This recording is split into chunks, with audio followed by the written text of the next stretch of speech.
Most people think silver moves after gold. Most people think silver is slow, boring, and reactive.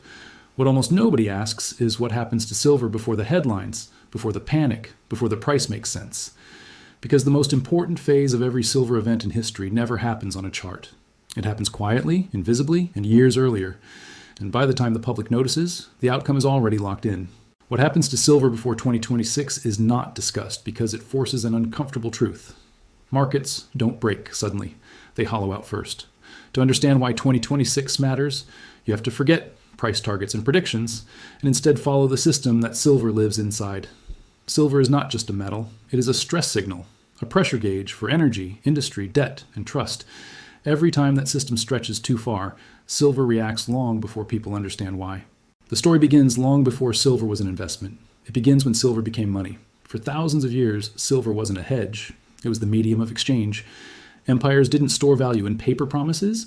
They stored value in metal because metal enforced discipline. You couldn't print it, you couldn't fake it, and you couldn't create it faster just because debt demanded it. That discipline became a problem the moment economies outgrew physical limits. As trade expanded, wars grew more expensive and governments needed flexibility.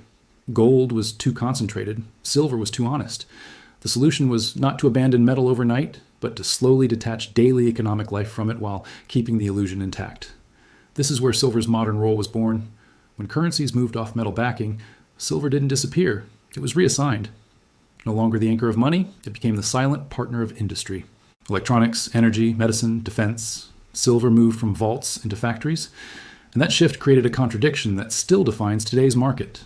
Silver became essential to the physical world, while being priced as if it were optional. As financial systems evolved, this contradiction widened. Paper claims multiplied. Futures contracts, ETFs, unallocated accounts.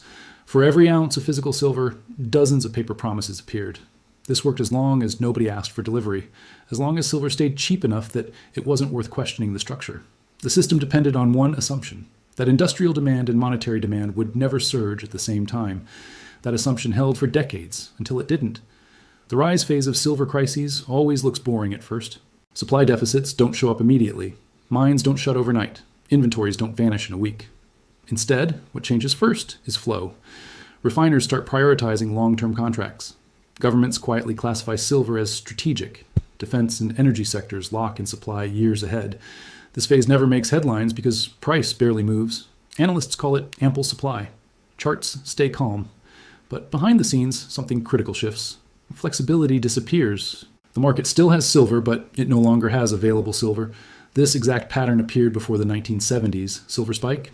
It appeared before the 2008 crisis. It appeared before the pandemic disruptions. And it is appearing again now. By the time prices react, the cause is already old news inside the system. What makes the current cycle different is timing. Silver is no longer just an industrial input. It is embedded in energy transition, electrification, grid expansion, military modernization, and digital infrastructure. These are not discretionary trends. They are structural commitments measured in decades. At the same time, mining supply is constrained by geology, regulation, and declining ore grades. New mines take years to develop. Recycling can't scale fast enough, and most silver isn't mined for silver at all. It's a byproduct. That means supply doesn't respond to price signals the way people expect. This is where the breaking point begins to form. The breaking point is never a single event, it's a collision. Monetary stress collides with physical scarcity. Trust in paper assets weakens at the same moment industry needs more metal than ever. Investors don't cause the shortage, they reveal it. Before every major silver disruption, one thing always happens. Spot demand begins to challenge futures pricing. The market sends a message that physical metal now is more valuable than promises later. This is not speculation, this is logistics.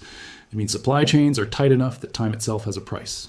Most people misunderstand this signal. They see volatility, insiders see stress. As we move toward 2026, the system is approaching a familiar configuration. Debt levels are extreme. Energy systems are being rebuilt under pressure. Geopolitical fragmentation is reducing trust in global supply chains. And central banks are trapped between inflation and instability. Silver sits at the intersection of all of it. The fallout phase is always blamed on something visible. A bank failure, a geopolitical shock, a sudden policy change. But those events are triggers, not causes. The real cause is always the same. The system ran on assumptions that stopped being true years earlier. When silver breaks, it doesn't just reprice. It exposes leverage. It exposes mismatches between physical reality and financial abstraction. That's why responses always look improvised. Export controls, position limits, market halts, emergency liquidity. These are not solutions, they are containment. Failed fixes follow a predictable pattern. Authorities try to calm markets with words, then with rules, then with force. None of it creates new silver, none of it restores flexibility, it only delays recognition. This is why what happens before 2026 matters more than what happens in 2026 itself. The market is already telling a story, it just isn't loud yet. The modern parallel is clear. We've seen this movie with energy, semiconductors, shipping, and food. Systems optimized for efficiency collapse when resilience is required. Silver is next because it underpins too many critical functions to remain mispriced indefinitely. History doesn't repeat exactly, but it rhymes with precision. The same conditions produce the same outcomes, not because people are foolish, but because systems behave predictably under stress.